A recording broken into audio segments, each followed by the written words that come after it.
Good day mga ka-stoics. Mahalagang i-educate natin ang ating sarili sa iba't ibang ways ng pag-workout. Dahil nung dati, bara-bara lang yung gawa ko. Napakadaming set, napakadaming reps. Halos araw-araw nag-workout, hindi optimal ang kinakain at kukunti ang rest.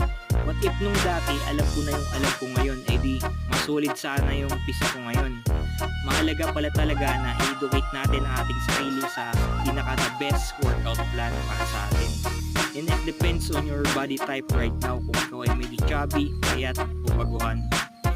Pero pagdating sa mga books and programs sa fitness, kailangan mo gamitin ang common sense mo and use what is useful and discard what is not.